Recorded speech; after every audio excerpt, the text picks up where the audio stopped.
வணக்கம். ஜானாஸ் குக்கிங்கில் உங்களை வரவேற்கிறதுல மிக்க மகிழ்ச்சி.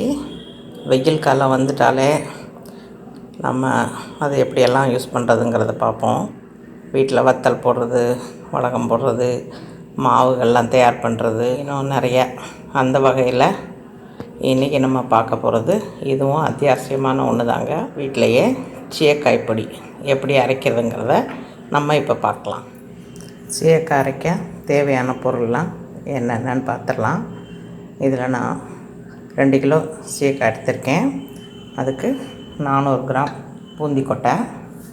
இந்த பூந்திக்கொட்டையை நம்ம நல்லா வெயிலில் காய வச்சு தட்டி எடுத்துக்கணும். அதை நான் எப்படின்னு காட்டுறேன். பாசி பயிறு 400 கிராம் வெந்தயம், கொஞ்சம் செம்பருத்தி பூவு நல்லா காய வச்சு எடுத்து வச்சுருக்கேன். கொஞ்சமாக லெமன் புழிஞ்சிட்டு அந்த தொலியை சின்னதாக கட் பண்ணி வச்சுருக்கேன். இது எல்லாத்தையும் நம்ம நல்லா காய வச்சு அரைக்கணும். எல்லா ஜாமானையும் இப்போ நல்லா காய வச்சாச்சு. இந்த சீயக்காய், செம்பருத்தி பூவு, எலுமிச்சம்பழத்தோல், அந்த மாதிரி பொருள்கள்லாம் நல்லா காய வச்சாச்சு.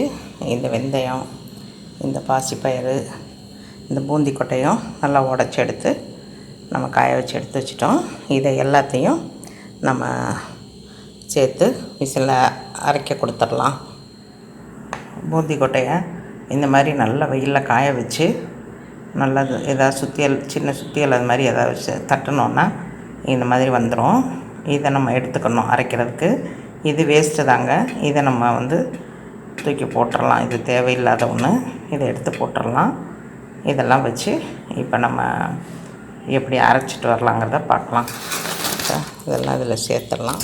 இந்த வெந்தயம், இந்த பாசிப்பயிறு, இதெல்லாத்தையும் சேர்த்து நம்ம இப்போ அரைச்சிட்டு வந்துடலாம். சீயக்காய் அரைச்சி எடுத்துகிட்டு வந்தாச்சு. இந்த மாதிரி நீங்கள் தயார் பண்ணி பாருங்கள். ரொம்ப நல்லாயிருக்கும். தலைமுடிக்கு மட்டும் இல்லை, நான் இதை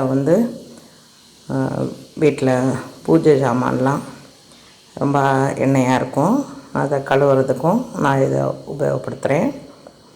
அது போக ஆயில் கடாய், அந்த மாதிரி நம்ம எண்ணெய் பலகாரம் ஏதாவது செய்யும்போது அந்த கடாயெல்லாம் தேய்ச்சி கழுவுறதுக்கும் நான் இதை யூஸ் பண்ணுறேன்.